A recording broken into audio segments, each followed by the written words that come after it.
Imagine sitting in traffic for over a week, not stuck for an hour, not even a day. More than 200 hours, 9 straight days, just waiting for your turn to move forward. That's not a highway pileup. That's what cargo ships have been facing on China's Yangtze River, at the gates of the most famous dam on Earth. The Three Gorges Dam was supposed to be the ultimate engineering triumph, and it was. But 2 decades later, it's created a bottleneck so severe that China is now spending $11 billion just to fix the door it built to let ships through. For most of the world, once a dam like this is built, the story ends. You built the biggest hydropower station on the planet. You solved flood control for hundreds of millions of people. You move on. Nobody expects the builders to come back 20 years later and say, the locks aren't big enough anymore. But that's exactly what's happening on the Yangtze. The assumption that a single set of ship locks could serve China's busiest economic artery forever, that assumption just broke. If a bottleneck this big can form at the heart of the world's largest dam, it's worth understanding how China plans to fix it. Stick around, because the engineering here gets stranger the deeper you go. And if stories like this keep you hooked, you know what to do. Why nobody solved this before? The original Three Gorges shiplock system was designed in the 1990s, when Yangtze River cargo traffic looked nothing like it does today. Engineers built a 5-stage staircase lock, lifting ships up and down 113 meters through the dam in one of the most complex lock systems ever constructed. At the time, it seemed built for the distant future. But China's economy didn't wait for the future. Cargo volume on the Yangtze exploded past projections within a decade. And by the 2020s, the lock was operating far beyond what it was ever designed to handle. Here's the real problem. You can't just add more capacity to an existing lock system. It's a single structure.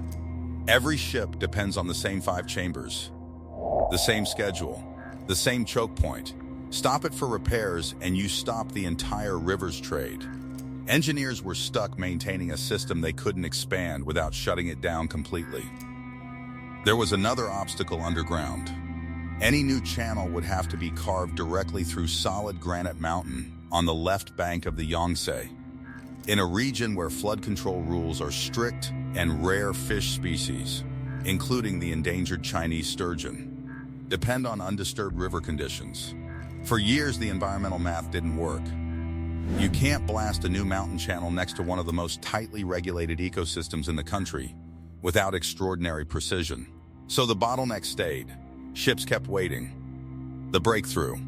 On June 8, 2026, in Yichang, Hubei Province, China Three Gorges Corporation broke ground on the answer, a new water transportation channel designed to run parallel to the original lock system.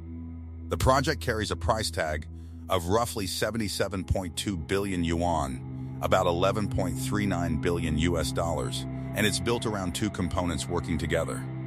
The first is the Three Gorges Hub New Channel, an entirely new passage cut through the mountain.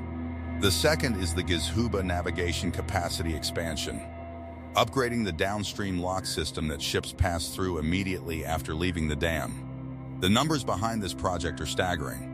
The new channel alone is designed to carry 180 million tons of cargo per year, combined with the upgraded old gate system.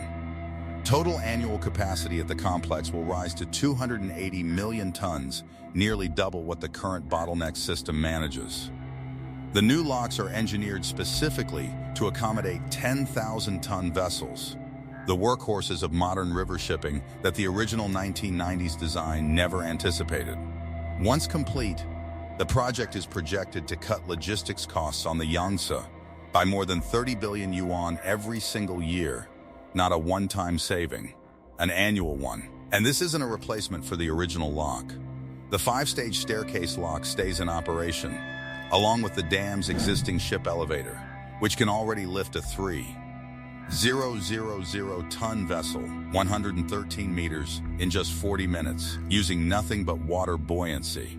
When the new channel is finished, the Three Gorges complex will operate with 4 separate lock lanes, plus the elevator turning a single point of failure into a network with redundancy built in. For comparison, look at how the rest of the world handles aging lock infrastructure. The Panama Canal's expansion, adding one new set of larger locks, took 9 years to build and cost $5.4 billion, finishing in 2016 after the country voted on it back in 2006. In the United States, the Soo locks on the Michigan-Canada border have relied since 1968 on a single lock, capable of handling the largest freight vessels on the Great Lakes. A second lock of that size has been planned for years, with the U.S. Army Corps of Engineers still working through funding and construction phases well into the 2020s. One American shipping analyst put it bluntly online: "We've been talking about replacing one lock for over a decade. China just announced building 4 lanes at once." Skeptics online have questioned whether China can hit its own numbers, pointing out state-led megaprojects sometimes run over budget. But the track record here works against the skeptics. The original Three Gorges Dam itself, backed by China Gezhouba Group and a wall of state engineering resources, was completed roughly on its own construction schedule. And the Gezhouba lock system next to it has run continuously since the 1980s. This isn't an abstract engineering story, it's about a river that carries the lifeblood of China's economy. The Yangtze River Economic Belt touches roughly 40% of China's population and nearly half its economic output. Every hour, a cargo ship sits waiting outside the Three Gorges lock. That's coal, grain, steel, and consumer goods stuck in place, rippling into higher shipping costs and delayed deliveries across dozens of provinces. A 200-hour wait doesn't just cost the shipping company, it costs every factory and store waiting on that cargo downstream. Cutting logistics costs by over 30 billion yuan a year isn't a symbolic number.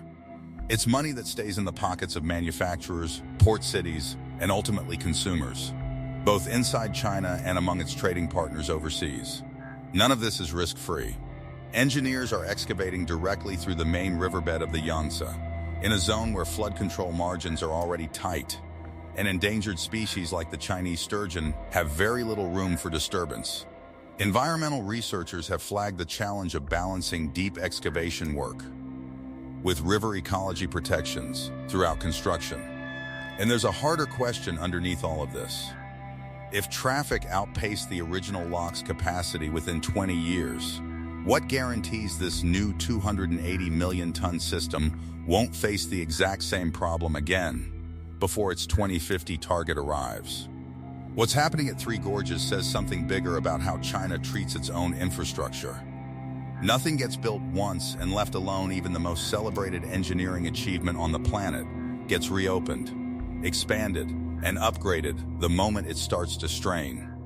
It's less about building monuments and more about building systems that keep evolving with demand.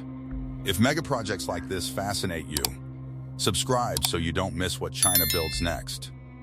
And here's a question for the comments. Do you think a country should keep expanding an existing megaproject like this, or start fresh somewhere else entirely?